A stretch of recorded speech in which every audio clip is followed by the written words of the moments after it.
Jos nakama, selamat datang di Lifestyle Anime. Spoiler lengkap untuk One Piece chapter 1114 akhirnya dihidangkan juga oleh para leaker. Dan tentu saja, One Piece chapter 1114 rilis di minggu ini. Eits, sebelum kalian menikmati spoilernya, jangan lupa klik tombol like-nya ya. Hayo, udah belum? Like dari kalian akan menambah semangat Mimin untuk memberikan informasi mengenai One Piece pada nakama O-Player sekalian. One Piece chapter 1114 mendapatkan judul Icarus Wings, atau jika dilokalisasikan akan memiliki arti sayap Icarus. One Piece chapter 1114 diawali dengan memperlihatkan lebih banyak reaksi dari orang-orang di seluruh dunia.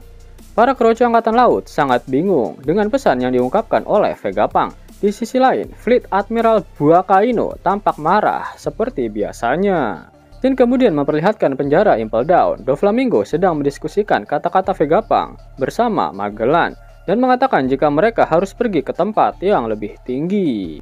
Terdapat lebih banyak reaksi dari para penonton terhadap film panas milik Dr. Vegapunk sebelum adegan kembali ke Egghead, tempat di mana terungkapnya informasi membagongkan yang lebih penting. Kembali ke layar, di mana Vegapunk sedang melanjutkan aksi dalam film panasnya. Vegapunk membuat hipotesis yang mengatakan bahwa permukaan laut akan naik 1 meter akibat gempa bumi. Dia membuktikan bahwa hal tersebut bukanlah disebabkan oleh bencana alam. Dalam pernyataannya ini, Vegapunk sedang menjelaskan secara samar-samar mengenai Mother Flame, senjata yang dia ciptakan, di mana dapat digunakan untuk menghancurkan sebuah pulau hanya dalam sekejap saja. Sekaligus menjadi dosa besar pertama dari Dr. Vegapunk karena telah menciptakan senjata pemusnah massal. Setelah mendapat informasi ini, para warga di seluruh dunia semakin yakin dengan isi pesan dari Dr. Vegapunk.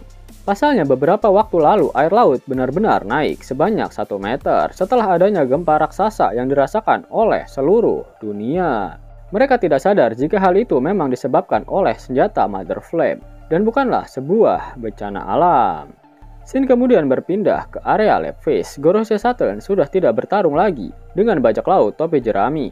Dia diperlihatkan bergerak untuk mencoba menghancurkan Denden Mushi dan memasuki Mother Flame. Mother Flame ternyata adalah api kecil di dalam tangki raksasa, mirip dengan kepala Vegapunk yang berada di dalam tangki. Namun Mother Flame tersimpan di bawah laut dari Pulau Egghead. Vegapunk kembali melanjutkan pesannya dengan berbicara mengenai peristiwa 900 tahun yang lalu dan bagaimana dia terlalu dekat dengan matahari. Saat Vegapunk mengatakan ini, Im Sama diperlihatkan sedang berada di Mericoa dan bereaksi dalam diam. Akhirnya terungkap juga arti dari judul pada chapter kali ini, Icarus Wings, sayap Icarus.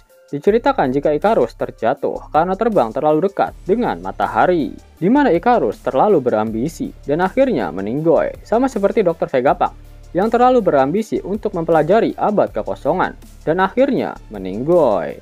Vegapunk mengatakan dosa keduanya adalah dia terus meneliti tentang poneglyph dan sejarah kuno. Vegapunk mengatakan dia tidak mengetahui semua yang terjadi, tetapi akan mulai menceritakan apa yang dia ketahui. Saat Luffy menyerang Valkyrie lagi menggunakan gear kelimanya, Vegapunk berbicara tentang seseorang yang lahir 900 tahun yang lalu di era The Great Kingdom. Dia memiliki tubuh yang meregang dan bertarung seperti Dewa Matahari Nika dari Elbaf. Nama pria itu adalah Joy Boy. Dia adalah orang yang mengarungi lautan dan bajak laut pertama dalam sejarah. Masih ada informasi yang ambigu di sini. Dikatakan Joy Boy bertarung seperti Dewa Matahari Nika dari Elbaf. Apakah Joy Boy adalah ras raksasa dari Elbaf? Atau dia adalah seseorang yang memakan buah iblis Mythical Swan Hito Hitonomi model Sangat Nika dengan wujud Dewa Matahari Nika dari bangsa Elbaf, sama seperti Luffy saat ini, yang dikatakan oleh Dory dan Brogy memiliki penampilan yang sama seperti dewa mereka. Menarik kok, dalam penjelasan Vegapunk ini akhirnya terkonfirmasi jika Joy Boy dan Nika saat masa 900 tahun yang lalu adalah satu sosok yang sama. Itulah mengapa ketika Zunisa mendengar alunan dangdut koplo dari irama genderang pembebasan Gear 5 milik Luffy, sang gajah sangat senang karena Joy Boy telah kembali. Joy Boy yang memiliki impian gila untuk membuat seluruh ras manusia ikan naik ke daratan. Sosok yang meninggalkan harta karunnya di Pulau Laftel. Pantas saja Oda pernah berkata jika di Pulau Laftel benar-benar ada banyak sekali harta karun, karena Joy Boy ternyata adalah sosok bajak laut pertama di lautan One Piece. Sepertinya Joy Boy merupakan salah satu sosok dengan Margadi. Mengingat Im Sama mengatakan jika orang-orang dengan Margadi adalah musuh mereka saat 900 tahun yang lalu. Dan topi jerami raksasa yang tersimpan di Merijoa adalah milik Joy Boy. Di mana saat ini tekad di milik Joy Boy telah diwariskan pada sosok Monkey D. Luffy. Pada akhir One Piece chapter 1114, Oda Sensei mengeluarkan kata-kata mutiaranya. Itu artinya minggu depan One Piece libur. Mau dapat uang hingga 50.000 gratis dan bisa langsung ditarik? Buka tabungan di aplikasi Neobank sekarang juga. Karena di aplikasi ini kalian bisa dapatkan banyak uang tunai gratis. Serta banyak sekali diskon-diskon menarik yang bisa kalian dapatkan. Gaskan! Link ada di kolom deskripsi ya nakama. Namun sebelum Mimin masuk ke dalam pembahasannya, Lifestyle Anime yang berkolaborasi dengan Misfit Society kembali mengeluarkan kaos terbaru nih, yaitu desain Zoro dalam mode Asura loh. Keren banget pokoknya. Gak percaya? Silahkan dicek it short videonya.